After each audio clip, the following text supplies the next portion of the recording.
कहाँ हो सकती है पूर्वी? अगर वो जस्सी के पास उसके घर पे नहीं है तो फिर कहाँ हो सकती है? मैं क्यों नहीं पता कर पा रहा हूँ उसके बारे में? क्यों मुझे पता नहीं चल रहा है कि पूर्वी है कहाँ? आपने बताया था कि पूर्वी को जस्सी ने किडनैप किया है। हम लोग सीधे जस्सी के घर चले गए, यहाँ तक कि घर के अंदर भी घुस गए। वहाँ जस्सी मिला लेकिन पूर्वी नहीं। साफ पता चलता है कि जस्सी ने पूर्वी को किडनैप नहीं किया है। नहीं नहीं सर, उसी ने किडनैप किया है। मैं कह रहा हूँ ना आपसे, जस्सी ने ही पूर्वी को किडनैप किया है। आप प्लीज यकीन मानिए मेरी बात का। पूर्वी ने मुझे कहा था कि वो जस्सी घर पे है। तुम यहाँ क्यों आ गए? तुमने कहा था ना यहाँ कोई है, कोई तुम्हारा पीछा कर रहा था शायद। और कौन हो सकता है? जस्सी। मैंने क्यों उसकी बात पे ध्यान नहीं दिया? क्यों नहीं ढूंढा मैंने जस्सी को? जबकि पूर्वी ने मुझे कहा था कि वो वहीं है। मैंने उसकी बात नहीं मानी। मैंने खुद देखा था आसपास, लेकिन मुझे वो नहीं मिला। मैंने कहा पूर्वी को कि वो नहीं है यहाँ पर, लेकिन वो था, वो वहीं था। और पूर्वी वो ऐसी लड़की है ना कि वो सबके लिए इतना सोचती है, इतना करती है सबके लिए। वो अपनी जान दांव पे लगा देगी लेकिन किसी को कोई तकलीफ नहीं होने देगी। मेरे लिए भी क्या क्या नहीं किया उसने, मेरी खुशी के लिए, इनफैक्ट सबकी खुशी के लिए कितना कुछ किया उसने। वो हमेशा से करती आई है। खुद के बारे में उसने कभी सोचा ही नहीं।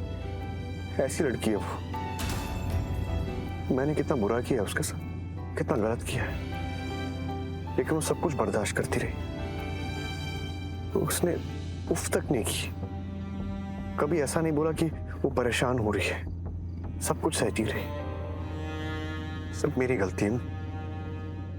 मैं उसके लायक ही नहीं हूं।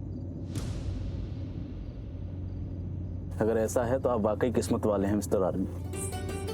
आपकी शादी पूर्वी से हुई, वरना आजकल ऐसी लड़कियां किस्मत वालों को भी नहीं मिलती हैं। लोगों के पास क्या क्या नहीं है, पैसा, नाम, शोहरत, लेकिन एक अच्छी लड़की जो आपकी इन चीजों को न चाहकर आपको चाहे। लाइफ में सब कुछ मिल जाता है, लेकिन नहीं मिलती है तो सिर्फ अच्छे दिल वाली लड़की। You are so lucky mister Aarvi, Purvi आपको मिली है। सर लेकिन वो तो लकी नहीं है ना। वो शायद किसी बेटर इंसान को डिजर्व करती है जो उसकी हिफाजत कर सके। मैं उसे नहीं बचा पाया, मैं उसको नहीं प्रोटेक्ट कर पाया। मैं चाहता हूं कि उसको बचाऊं, उसको प्रोटेक्ट करूं, उसका रक्षा कवच बन सकूं, लेकिन जीजू आप ऐसे क्यों बोल रहे हो? आप बहुत अच्छे हो और दीप बहुत लकी है जो उसे आप मिले हो। सब कहते हैं ना कि दी आपकी रक्षा कवच है। मैं कहती हूँ कि आप भी उसके रक्षा कवच हो। आपने कितनी बार बचाया उसको मुसीबतों से, इसलिए तो दी आपको अपना फरिश्ता मानती है। नहीं दिया, मैं कोई फरिश्ता नहीं हूँ और ना ही उसका रक्षा कवच हूँ। अगर होता तो शायद वो आज यहाँ होती, मेरे साथ, हम सबके साथ होती। जीजू प्लीज आप इतनी जल्दी हार मत मानो। दी मिल जाएगी और किसी को होना हो। दी को आप पर पूरा भरोसा है। आप किसी भी हाल में ना उसे ढूंढ निकालोगे।